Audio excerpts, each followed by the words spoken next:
তো গতকালকে আমরা যখন এই হাসান মামুনের সমর্থক এবং বিশেষ করে তিনি পুরো উপজেলা থেকে, পটুয়াখালী জেলা থেকে, বরিশাল থেকে প্রশিক্ষিত সন্ত্রাসীদের এনেছিলেন, তাদের প্রত্যেকের হাতে রামদাও ছিল, চাপাতি ছিল, হকি স্টিক ছিল, বস্তা ভর্তি ইটের খোয়া নিয়ে গিয়েছেন।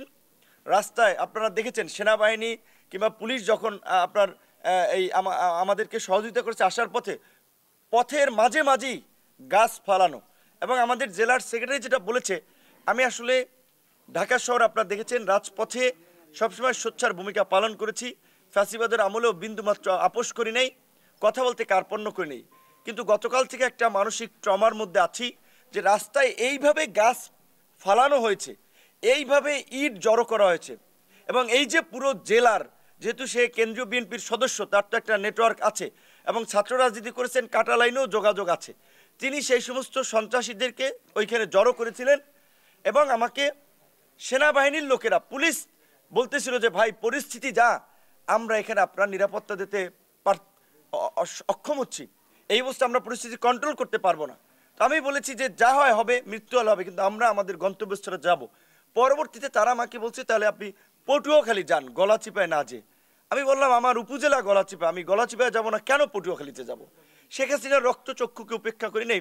আজকে সামান্য বিএনপির এই 600-র অধিক কেন্দ্রীয় কমিটির নেতা, তার মধ্যে একজন নির্বাহী কমিটির সদস্য, যারও আপনার সুবিধাভোগী একজন ছাত্রনেতা জানেন, আজকে জনাব তারেক রহমানের মতো একজন জনপ্রিয় নেতা, সম্মানিত ব্যক্তি, এই যে কিছু কিছু ঘটনায় তাকে নিয়ে সমালোচনা করে, এই হাসান মামুনদের কারণেই সেই ঘটনাগুলো, এই যে হাওয়া ভবন টবন বলে এগুলো হাসান মামুনদের মতো কিছু লোকজন জনাব তারেক রহমান ইমেজ ক্ষুণ্ণ করেছিল। 111-এর সময় আপনারা দেখছেন তার একটা সুবিধাবাদী ভূমিকা, একটা মিছিল ওখানে রাজপথে। এই রকমের একজন নেতা, অসৎ নেতা এবং এই রকমের বিতর্কিত লোক, সে আজকে বিএনপির সাইনবোর্ড ব্যবহার করে, বিএনপির লোকজনকে উচ্ছৃঙ্খল করে আজকে আমাদের নেতা কর্মীদের উপরে বিভিন্ন জায়গায় হামলা চালিয়েছে। গতকালকে গণ অধিকার পরিষদের গলাচিপা 10 মিনার প্রত্যেকটি ইউনিয়নের অফিস, এমনকি ওয়ার্ডের অফিসও ভাঙচুর করেছে। অসংখ্য নেতা কর্মী আহত হয়ে কেউ বরিশাল চিকিৎসা নিচ্ছে, কেউ পটুয়াখালী চিকিৎসা নিচ্ছে, কেউ গলাচিপা চিকিৎসা নিচ্ছে। ঘটনার সূত্রপাত কোথা থেকে আপনারা জানেন যে 11 তারিখ এই উপজেলা অডিটোরিয়ামে আপনারা সেদিন কাভারেজ দিয়েছিলেন যে আমি একটা কথা বলেছিলাম যে চরবিশ্বাস একটা ইউনিয়নের একজন সভাপতি 4-5টা বিয়ে করেছে। 4-5টা বিয়ে কি ভালো লোক করে? যাদের চরিত্র নেই, লুজ ক্যারেক্টার যেটা বলে, চরিত্রহীন, তারাই তো এই সমস্ত ফষ্টি নষ্টি করে। 4-5টা বিয়ে করেছে। তো সে বিএনপির সভাপতি হাসান মামুনকে পয়সা দিয়ে তিনি হয়েছেন। বিএনপির ত্যাগী নেতারা তো অনেকেই ওই গলাচিপা 10 মিনার কমিটি থেকে বঞ্চিত হয়েছে। আপনারা জানেন শাহজাহান খানের সাথে যারা রাজনীতি করেছে, যারা বিএনপি জন্ম দিয়েছেন এই এলাকায়, তারা কিন্তু অনেকেই কমিটিতে পদ পায়। এমনকি আমাদের এই বিপদের দিনেও গতকালকে এই সোমান সাহেব, সোরাব সাহেব, এই রেনু আক্তার সহ ছাত্রদল, যুবদলের, আবার এই বিএনপির একটা অংশের নেতাকর্মীরা কিন্তু আমাদের পাশেও ছিল। বিএনপির, আমি ঢালাওভাবে সবাইকে দোষ দেব না, বিএনপির কেন্দ্রীয় নেতৃবৃন্দ, বিএনপির চেয়ারম্যানের উপদেষ্টা সহ অনেকেই সার্বক্ষণিক যোগাযোগ রেখেছেন। বিএনপির আপনার চেয়ারপারসনের অফিস থেকে যে আমি এসেছি কিনা, সমস্যা হয়েছে কিনা, তারাও একটা যোগাযোগ রেখেছেন। কিন্তু আমার প্রশ্ন বিএনপির শীর্ষ নেতৃত্বকে, যে আপনাদেরকে বৃদ্ধাঙ্গুলি দেখাতে পারে নির্বাহী কমিটির একজন সদস্য, এইটা যদি আপনারা নিয়ন্ত্রণ করতে না পারেন, আপনারা রাষ্ট্র পরিচালনা কিভাবে করবেন আগামীতে যদি সরকার গঠন করেন?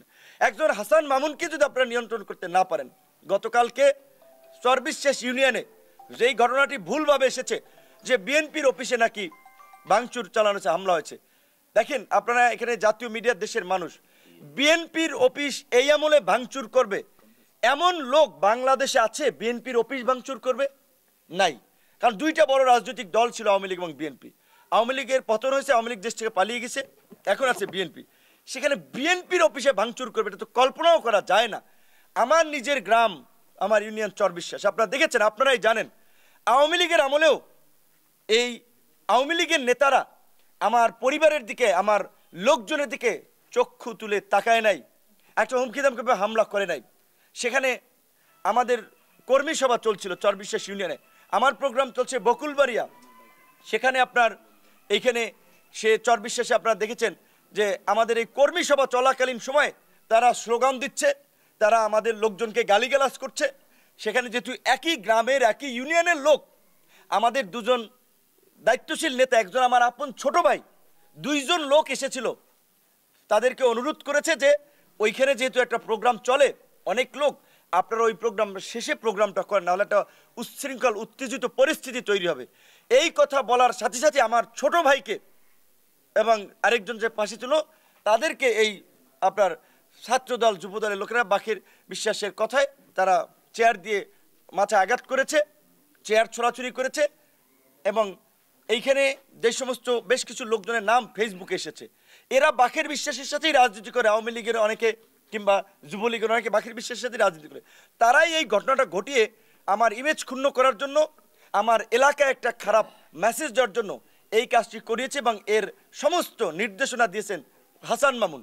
সেই এলাকার ঘটনাকে কেন্দ্র করে সারা উপজেলায় গলাচিপায়, এমনকি 10 মিনিটে এই যে অফিস ভাঙচুর করা হলো, ব্যানার ফেস্টুন ছিঁড়ে পেল, নেতা কর্মীদের আহত করা হলো, এখনো রামদাও নিয়ে বিভিন্ন জায়গায় দৌড়াচ্ছে। গতকালকে আমি যখন ভোর রাত এখানে এসেছি, সকালবেলা এখান থেকে যাওয়ার পথে আমাদের বেশ কয়েকজন নেতা কর্মীকে, যে শহীদুল মোল্লা, বিএনপির সম্ভবত সাংগঠনিক সম্পাদক নাকি, তিনি আপনার এইখানে আপনার চৌরাস্তা থেকে মেরেছেন। ছাত্রদলের একটি ছেলে সভাপতি, দুর্জয় নাম, মাদক নিয়ে পথে নেশাগ্রস্ত ছেলে পেলে। আমি বিএনপির নেতৃবৃন্দকে বলবো, আপনারা এই ঘটনাটা নিরপেক্ষ তদন্ত করুন এবং এই কমিটিতে বা এই যে হামলা মামলা যারা করেছে এর মধ্যে কতজন মাদকাসক্ত আপনারাই পরীক্ষা করে দেখুন।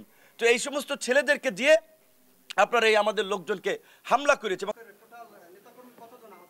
আমাদের এই পর্যন্ত প্রায় 120 জন আহত হয়েছে, তারা বিভিন্ন হসপিটালে চিকিৎসাধীন আছে।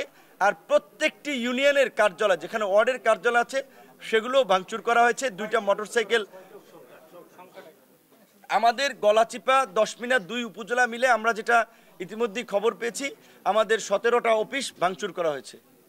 না, এখন আজকে 144 যারা, দেখেন সত্যিকার অর্থে কি, গতকালকে তো সারা রাত্র অবরুদ্ধই ছিলাম।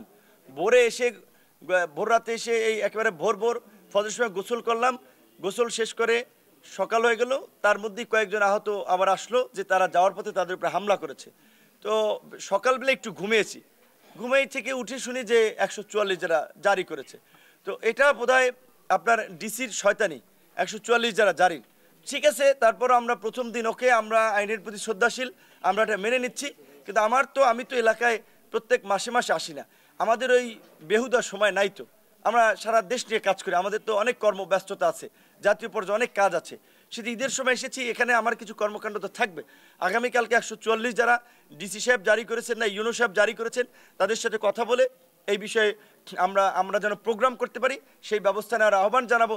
যদি তারা সেটা না নেয়, মানে হাসান মামুন অবরুদ্ধ করে আমাদেরকে নিবৃত্ত করেছিল, আর এই হাসান মামুন পন্থী প্রশাসন যদি 144 যারা জারি করে আমাদের রাজনৈতিক কর্মকাণ্ড বন্ধ করতে চায়, ওইটা তো আমরা মানবো না। হাসিনার আমলেও মানি নেই, হাসিনাকেও পাত্তা দিই না। হাসিনার কারফিউ ভেঙেই কিন্তু মিছিল করেছি, লড়াই করেছি। এমনকি আপনারা দেখেছেন এই 28 অক্টোবরের পরে বিএনপি অফিসের সামনে যখন মশা মাছি নাই, তখন কিন্তু আমরা যে স্লোগান দিয়েছি। কাজে আমরা তো রাজপথের লড়াকু যোদ্ধা, আমরা লড়াই করতে জানি, লড়াইয়ের মাধ্যমে বিজয় ছিনিয়ে আনতে জানি।